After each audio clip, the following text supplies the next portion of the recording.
We've heard from an experienced firefighter throughout the day with some analysis of the attack of this fire. He is out on the weather porch, Jeff Bagwell of Rural Metro, with our own Beth Haynes. Beth? All right, thanks so much. We are on the weather porch with Jeff Bagwell. We appreciate you being with us all afternoon. We just got a recent update from KFD talking about where they are with the fire at this point. They do have it contained, but this will be a lengthy process. Talk about the strategy moving forward and what they're dealing with. Well, the strategy for them moving forward is going to be obviously to manage their staffing levels. That's going to be a big issue for them going forward. They'll have to maintain the number of people that they need, the fixed monitors and the equipment that's on the ground to spray water without having staff there.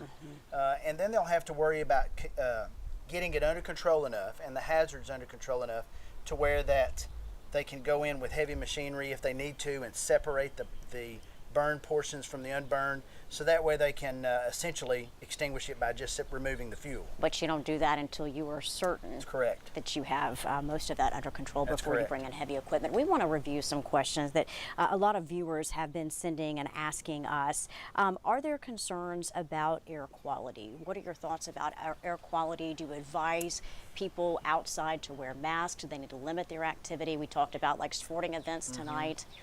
I would say that as long as they can't smell the smoke and the smoke is in the layers of the atmosphere that it is now and we can see it up in the sky, I think we're probably okay. But there are air quality people that are monitoring that on a constant basis, and if it gets to the point to where it gets to be a threat, they'll let us know and let you guys know so you can put out some kind of advice about that.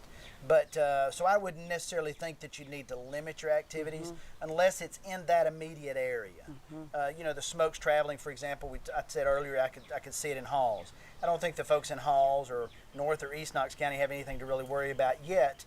But as weather comes in, and Todd could talk more about it, as weather comes in, cloud level lowers, the overall ceiling level lowers, then we're going to get into where the smoke's not going to rise as well as it is now. And it's going to stay closer to the ground, which is what we don't want. Those especially near the site were advised to turn off their HVAC units. How far away from the fire do people need to be concerned about that and turning their units off? They need to, anywhere in that immediate area, anywhere around that part of North Knoxville. I would say if you're within probably 3 or 4 blocks of it, you probably need to, knowing the area, and I know that area pretty well, traveled it a lot. Anywhere in those neighborhoods, and those neighborhoods have got a lot of folks that have breathing problems. They're older. It's an older part of the neighborhood. So those folks need to take particular care of their respiratory system.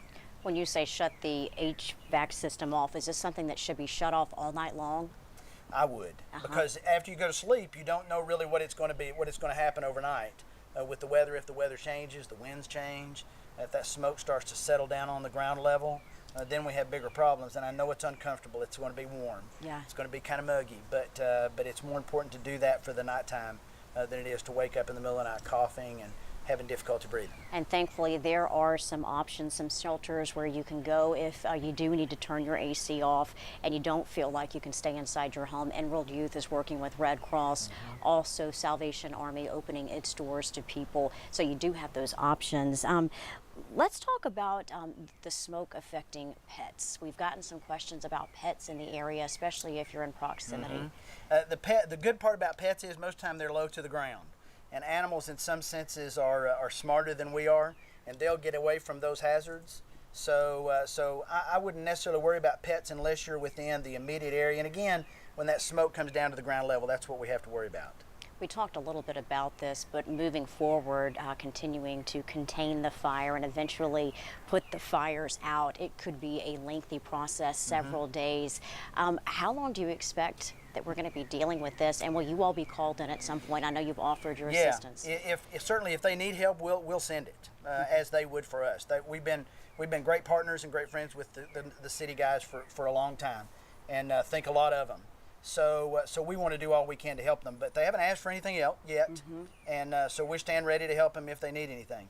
But this fire could go, as I think DJ and Chief Sharp said earlier, it could go for a long time, and not just the massive fire that we see, but you could have, as you and I were talking about, you could have hot spots for days you could have hot spots and digging them out. This kind of fire, we've had them as well, not quite to this magnitude, but it can take a lot of intensive manpower and equipment to dig out the fire. You bring up fires of late. How does it compare with the tire fire and some of the larger fires that we've seen in downtown?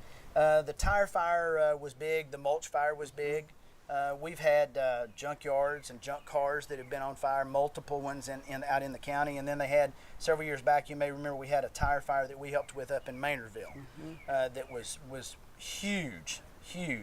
But those kind of things, anytime you get a petroleum-based product like plastics or rubber, tires, PVC pipe, those kind of things that are burning, you get real noxious fumes that come off of those that can irritate our respiratory system. So we want to stay away from that as much as we can.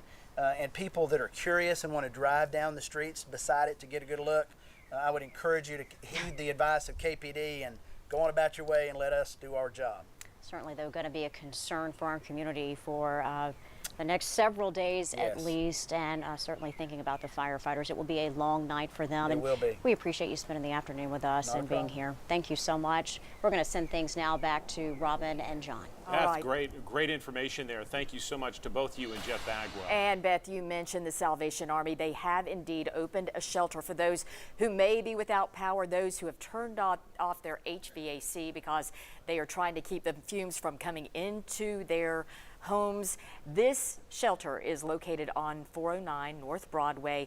They are opening up their gym. They say they have food, they have water. All you need to bring is a sleeping bag and a pillow. They are going to be open indefinitely. You can get the very latest updates on this fire, plus find answers to air quality questions and see the damage for yourself and how you can help investigators. All that information right now at WBIR.com.